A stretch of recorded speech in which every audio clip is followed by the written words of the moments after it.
And Mike Papantonio on the line with us, the attorney, host of Ring of Fire Radio, ringofireradio.com, the website, and of course Ring of Fire TV on Free Speech TV. Hey, Pap, how you doing? Tom, how are you? I am fired up. It's great to have you with us.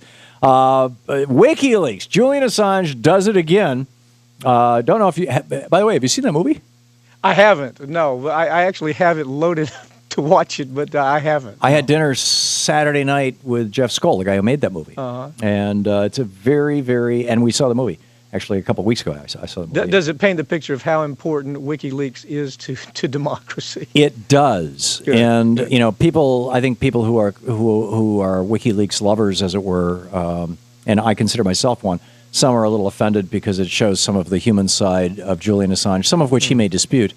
But it really is a thought-provoking movie. It leaves you with this really serious question of, you know, what is the role of the press and how do you have a democracy without a free press in a democracy? Well, now, of course, you've got Dianne Feinstein and Schumer and some other folks that are trying to nullify what the press really means. They're trying to say, well, it's very specific, and you know, WikiLeaks is not the press, therefore we can't.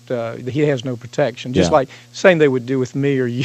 Well, this is why I think it's actually important for people to see this movie, The Fifth Estate, because you will walk out of that movie knowing that what you are doing, Pap, what I'm doing, what anybody who publishes a blog, you know, just their own blog is doing, is journalism. And without real journalism, you can't have a real small d democracy. No. Anyhow. That said, WikiLeaks just released one part, the IP, the intellectual property part, correct me if I'm wrong on this, of the draft agreement so far, the Trans-Pacific Partnership. They're going to be meeting in, what is it, Salt Lake City or Denver or something? It was somewhere in Denver, I thought. But Denver, okay. Salt Lake City wouldn't surprise me. Yeah, whatever. It's someplace out west.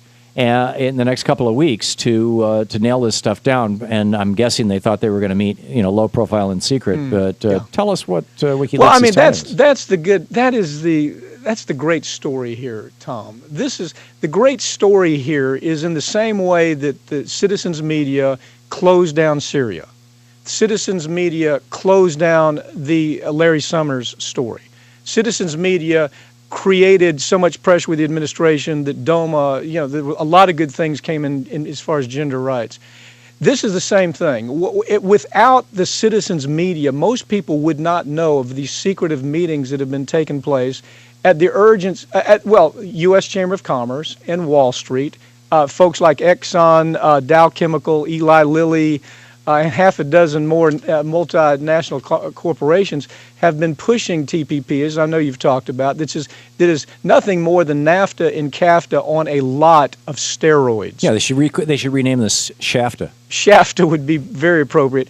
But I think what people, I don't know if you caught this story this week, we're actually involved, we're going to be involved in some cases where you have a multi-conglomerate international corporation coming over to the United States or Canada saying, gee whiz, we want to drill in your backyard. And I know there's legislation that says we can't do that.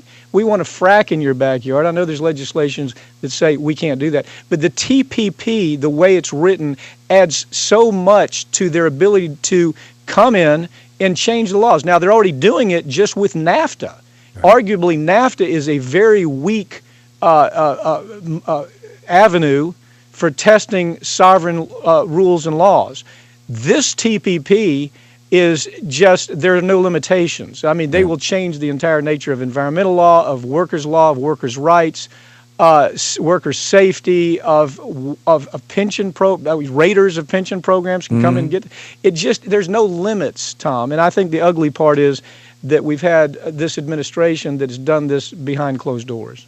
This is what baffles me, Pap. I mean, I've been saying on this program for years that, and in print for years, longer than that, decades, that the first political party that embraces Ross Perot in retrospect, you know, that goes back and says that crazy old coot with the big ears and the graphs and the circles. He was right. He was right, exactly. And 20% of the American populace voted for him, even though his vice presidential candidate wasn't quite sure who he was, and some of his policies were just totally nutty.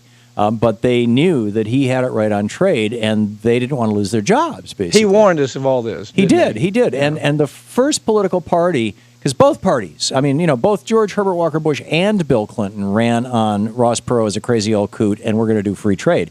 Right. So either one of the parties has the opportunity to say, oops, and they've all done it before. I mean, on tariff policies, for example, it's gone back and forth, back and forth, back and forth over the last 200 years. The first party to really seriously embrace the Ross Perot protectionist position will never again lose an election in America. And just last week, in fact, it wasn't even last week, it was the day before yesterday, if I recall correctly, I was reading in my New York Times app that 20 Republican congressmen sent a letter to the president saying that they are going to do everything they can to fight fast track authority. Some of them, Tom, are just crazies. They're Michelle Bachmann crazies, or they're just purely obstructionists. It's Obama hatred. And some of them are what you would call procedural purists that don't like the idea that you've had the president operating behind closed doors, creating these mandates without anybody knowing anything about it. But the truth is, this is very, very ugly, and I think it's been way underreported. Yeah. And I'm so glad to hear you talking about it. I talk about it all the time. People that see this and have actually seen bits and pieces of what this is supposed to mean are terrified about what it does. And what it does, it's union busting, it's pension theft, it promotes wage theft, work site safety. What it does here. Let me drill down. Here's the way I see it. Since NAFTA and CAFTA, they have used those things to outsource jobs and create what we call a job scarcity. In America, you have 20 people competing for the same job. Hasn't gotten any better in the last 4 years. 20 people competing for the same job, maybe even higher according to some numbers.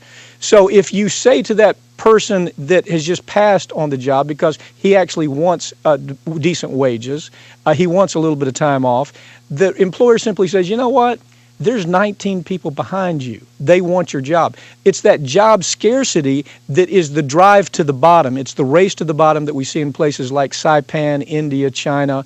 And so that's what these corporations want to create right here in America. And have created. They have created. But here's the point.